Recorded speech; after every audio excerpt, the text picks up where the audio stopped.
Hello BC Boom family, it's Gerlisa here, and all month we've been talking about keeping our faith simple. It is not something that is complicated, but the simple gospel is to love God and to love people.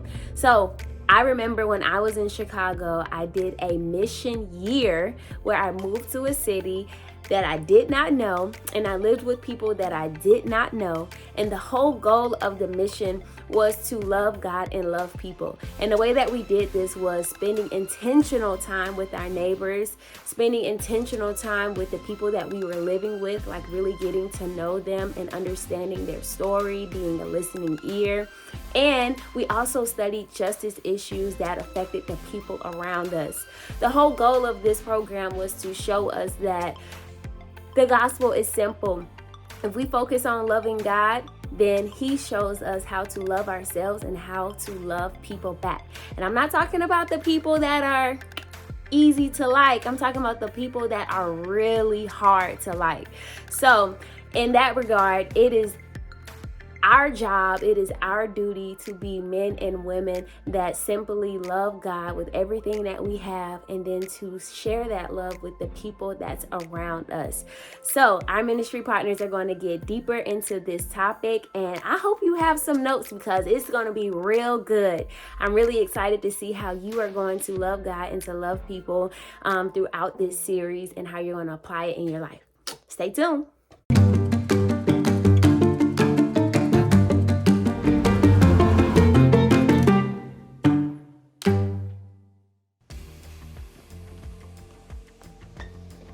Hello, people. Thank you for being here today. So listen, sometimes things can seem complicated, and we honestly just wish that someone would simply, simplify things for us. That, my friends, is what this series is all about. Simplifying things in the area of our faith. Now, the first thing I want to do is clarify some terms that you may hear throughout this series. Some of you may know these terms already, but I just want to be clear when we talk about them. And the first one is Christianity. As you probably know, Christianity is a religion. For those of us in church, it's our religion. Now, the second word is Christ. Christ is another name for Jesus. So Christianity is basically the Jesus religion. Now, the third term is Christians. Now, this word has become a little complicated lately, but for the past 2,000 years, it's been the title for people who follow the ways of Jesus. These are Jesus followers. Christians are people who have done something. They've put the trust of their heart, they've put the belief of their life in the person of Jesus Christ and what He did through the cross and the resurrection. So, to simplify, the first Christians were called followers of the way. They were the Jesus people who lived the way that Jesus modeled. You may have even heard them called believers, meaning it's not just people who know about Jesus, it's people who believe in Him. And then another term is faith. Faith isn't a term that's only associated with Christianity. You think about a huge roller coaster, you can believe that it was engineered and designed to work, to get you safely from start to finish, hopefully. However, it takes faith to actually decide to ride it. Your faith is shown when you decide to stand in the line, take a seat, and get buckled in. I hate that part, by the way. Now, in the context of church and Christianity, faith is about having trust and confidence in Jesus. Faith is really shown when we live differently and we trust Jesus in a way that shapes how we live. Okay, you get all of that? We got those terms clear? Okay, cool. Now, before we simplify, let's do the opposite. Okay, sometimes Christianity seems a little bit complicated. The Bible is hard to figure out. I'll be the first to admit that. We pray, but we're not sure how to do it. We're not sure what to say. The preacher talks, but we're not sure what they're saying. It seems like the people who are the best at being Christians are the ones who have all the complicated stuff figured out. They know all the deep, fancy, important stuff that we simply do not know. It's almost as if the holy people are complex and the non-holy people are simple. Now, by the way, people can do this in almost every area of life or work. The more complicated you make things, the smarter people think you are. I don't know why, but it just works like that. Plus, Christianity seems like a whole bunch of do's and don'ts. Some of them aren't complex. They're very straightforward, but if you add them all up, it's still a long, complicated list to keep up with. And here are just a few examples. Here's what you should do. Pray, read your Bible, go to church, forgive, be kind, serve other people, worship, be grateful, respect authority, etc., etc. Don't drink, smoke, vape, cheat, lie, steal, gossip, be jealous, listen amigos, anything like that. That's in the don't do it list, okay? Now, one last way that we complicated things. We guard our, Christian image, especially at church. I was so good at this in high school. As a preacher's kid, I knew how to say all the right churchy stuff at church. And it was totally, and I mean totally different than who I was at school and with my friends. Now, anytime you're juggling multiple masks at one time in life, it complicates things.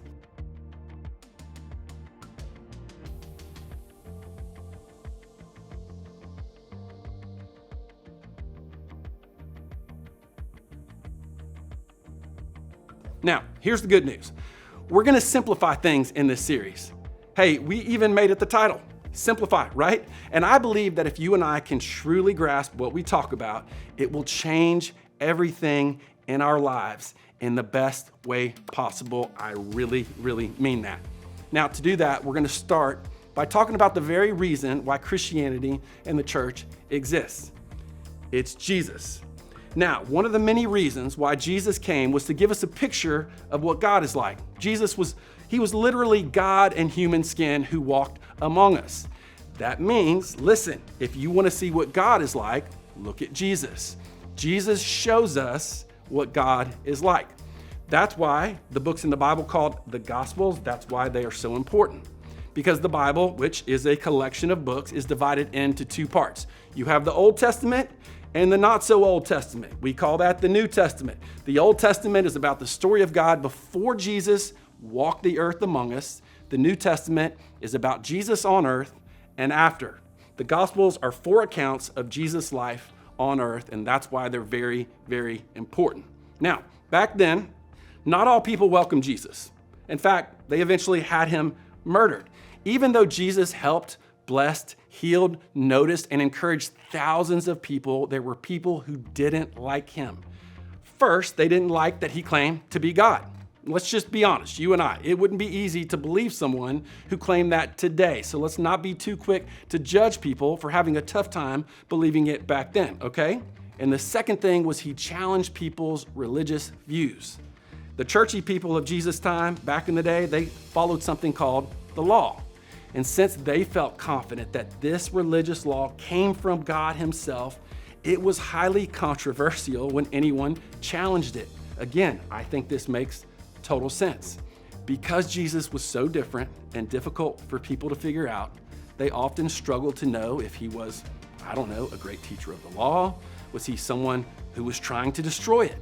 So they were constantly asking him questions and trying to get answers or trying to trap him into giving the wrong answers. It's annoying, but hey, you have to respect their passion, okay? Now, what we're looking at today is no different. A very smart religious guy asked Jesus this. He says, "Teacher, which is the greatest commandment in the law?" Now, in those days, the law was complicated. There were 613 commandments and even more sub-commands. Some were about what to do and some were about what not to do. Look at what he said back to them. Jesus said, "Love the Lord your God with all your heart and with all your soul and with all your mind. This is the first and greatest commandment." So their question wasn't shocking, and neither was Jesus' answer. Nobody was going to argue with the idea that the best thing that you can possibly do is love God as much as you possibly can. The whole love God idea was part of a prayer that Jewish people memorized from the time that they were kids. So nobody was surprised, but Jesus wasn't done. Then he said, "And the second is like it." They're like, "Hold on, wait a minute. We got 2 number 1 commands? It would be like having 2 winners of the Super Bowl. Like that just does not seem right."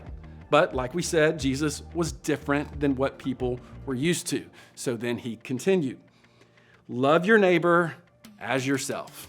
Now this one, people, was tougher for people to grasp, especially in that culture, which was an every person for themselves society. Jesus' statement was a really big deal, and we'll talk about why throughout this series.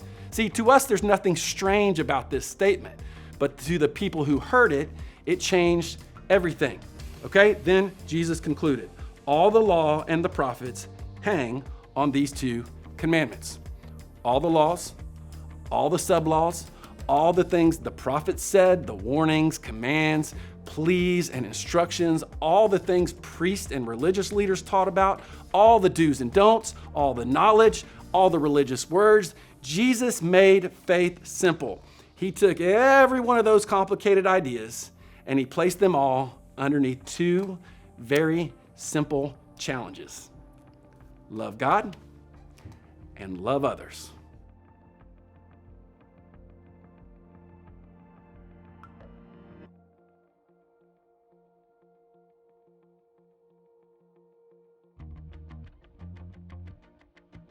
However, just because it's simple, it doesn't mean it's easy. In fact, Jesus knew that narrowing it down to love sounds simple, but it's actually complex and challenging. So let me illustrate this for just a second, okay? Think about this phone, all right? This is my iPhone. It prides itself in being simple. I know 4-year-olds who can navigate it, a 4-year-old who belongs to me, by the way, and I know a lot of grandparents who can use it correctly.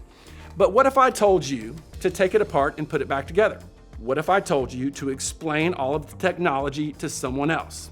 Like how touchscreens work and with a layer of capacitors that have coordinates to define their position. Some of you are answering me out loud right now and I don't want you to do this. It's just an illustration, okay? What if someone paid you to buy all of the individual components of an iPhone and build one from scratch? That, my friends, is not simple at all. That's complex and it's actually quite difficult. Love is the same way. Jesus simplified it, but that doesn't mean it's easy. Sure, it's easy to love people who are easy to love. Anybody can do that, but it's difficult to love people who are difficult to love. And loving God, man, that sounds great. That sounds awesome. But how do we actually do that? That's what this series is all about. And that's why Jesus made it so simple, so that people would remember it and hopefully spend their lifetimes trying to do it. So here's what I think we can do throughout this series, okay? I think first of all, we can keep faith simple, and there's two ways that I think we can do that. Number one is I want us to focus on love. Over the next few weeks, we'll talk about how to live it out together, but for now, just keep it at two simple ideas in your mind.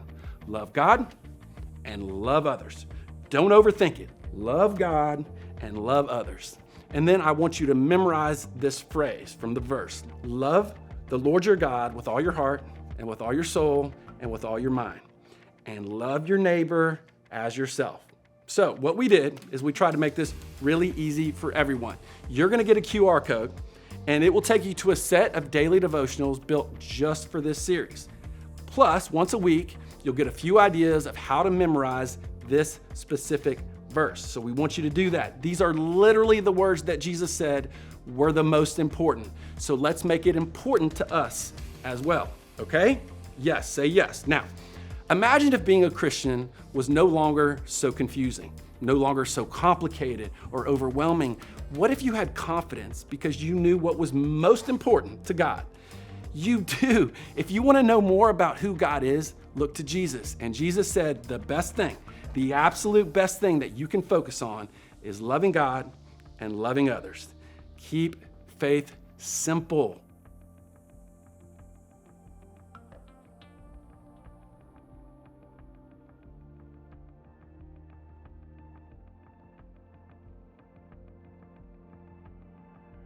And look, I get it. It doesn't mean that love will be simple or it'll be easy, but it does mean that you can know with confidence that love is the absolute most important thing to God.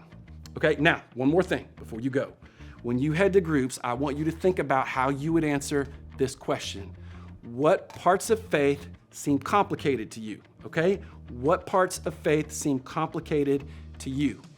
I'd love for you to talk about it. I love you. I'm proud of you, and I'll see you the next part of this series. Peace.